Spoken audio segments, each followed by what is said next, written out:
दोस्तों, आज भी हम ऐसे समाज में जी रहे हैं जो आज भी पुरुष प्रधान है। आज भी जब लड़की का जन्म होता है तो अधिकतर घरों में मायूसी छा जाती है। और मित्रों, यह और कुछ नहीं बल्कि हम मनुष्यों की अज्ञानता है। लड़की को पूछ समझते हैं, परंतु आपको जानकर हैरानी होगी, लड़की का जन्म हर किसी के घर में नहीं होता, बल्कि उसी के घर होता है जो भाग्यशाली होते हैं और अपने अपने पुण्य कर्म अर्जित किए होते हैं। और आज हम आपको यही बताने जा रहे हैं कि भगवान कैसे घरों को लड़की का जन्म देने के लिए चुनते हैं और वह कौन से पुण्य कर्म है जिसकी वजह से कोई भी इंसान बेटी का माँ बाप बनता है। नमस्कार दोस्तों, दीन धर्म चैनल पर आप सभी का स्वागत है। अगर आप भी श्री कृष्णा के भगत है तो कमेंट में जय श्री कृष्णा जरूर लिखे। तो चलिए शुरू करते हैं आज की प्रस्तुति। दोस्तों, भगवान श्री कृष्ण से अर्जुन पूछते हैं कि माधव, किन कर्मों के कारण किसी के घर पुत्री धन की प्राप्ति होती है,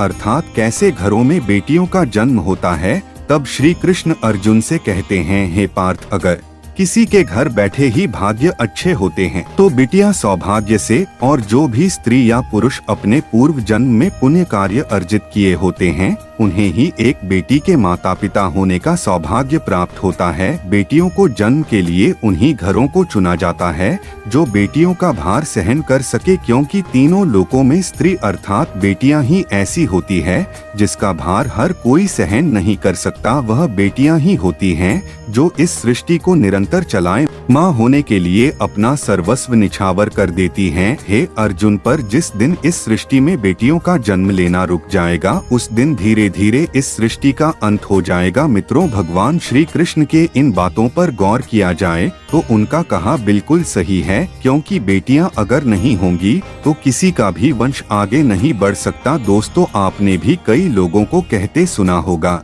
कि जिस घर में बेटी का जन्म होता है वह घर स्वर्ग के समान होता है, क्योंकि बेटा तो केवल एक कुल को रोशन करता है, बेटियां तो दो कुलों को रोशन करती है। माता पिता के घर वो बेटी के रूप में अपने उत्तरदायित्व का निर्वहन करती हैं, तो ससुराल आकर एक बहू के रूप में सारे कर्तव्यों का पालन करती हैं। दोस्तों, आजकल आप सुनते ही हो, बेटियां या बहू परिवार में किसी के मर जाने पर उसका पिंडदान नहीं कर सकती, लेकिन यह बिल्कुल भी सही नहीं है, क्योंकि रामायण में बताया गया है कि प्रभु श्री राम के पिता राजा दशरथ की मृत्यु हो गई तो माता सीता अर्थात राजा दशरथ की बहू ने ही उनका पिंडदान किया था, जिससे उन्हें जन्म मरण के चक्र से मुक्ति मिल गई थी। इतना ही नहीं, हिंदू धर्म शास्त्रों में बताया गया है कि बेटियां भी अपने पिता के नाम का पिंडदान कर सकती हैं। वही अगर ससुराल पक्ष में कोई पुरुष नहीं है तो इस स्थिति में बहू भी पिंडदान कर सकती है।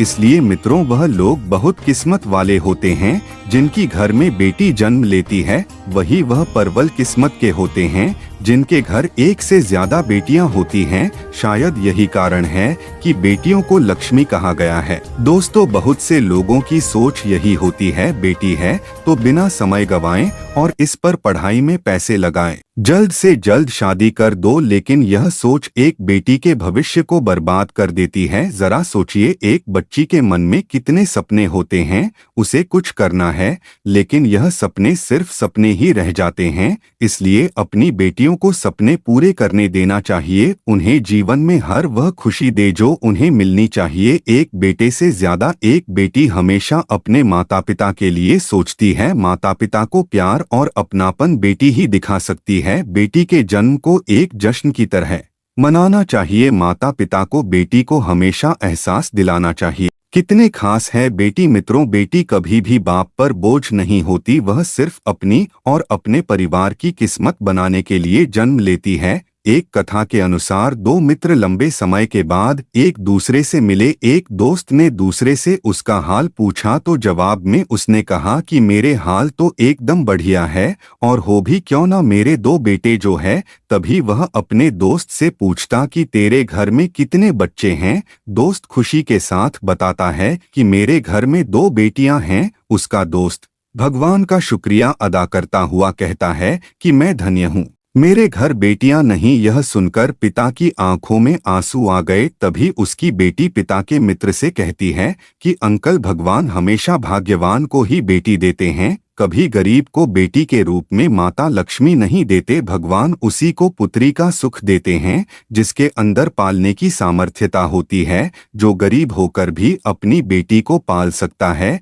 एक बार स्वामी विवेकानंद वैष्णो देवी की सीढ़ियां चल रहे थे, बगल से किसान अपनी बेटी को कंधे में बिठाए चढ़ाई चल रहा था। तभी स्वामी विवेकानंद ने कहा कि बाबा, आपकी बेटी का बोझा आपको लग रहा होगा, इसको मैं उठा लेता हूँ और माता वैष्णो के दरबार तक ले चलता हूँ। सबके सामने स्वामी विवेकानंद से कहा कि बेटी कभी भी बाप के कंधे पर बोझ नहीं होती, बेटियां अगर बाप के कंधे पर हों तो वह हर बोझ को हल्का कर देती है। मित्रों, बेटियां कभी भी धन की भूखी नहीं होती, ये सिर्फ मान और सम्मान की भूखी होती है। अब सोचने वाली बात है कि कौन सी कर्म के बाद आप किसी के घर लड़की के रूप में जन्म लेते हैं और उनके घर के लिए लक्ष्मी का रूप साबित होते हैं। गरुड़ पुराण में बताया गया है कि जब आत्मा को नया जन्म मिलता है तब आत्मा को शरीर के अनुसार व्यवहार में चलकर अपने कर्म करने होते हैं। शरीर के जरिए कर्म करके की एक आत्मा अपने जन्म के उद्देश्य को सार्थक भी बना सकती है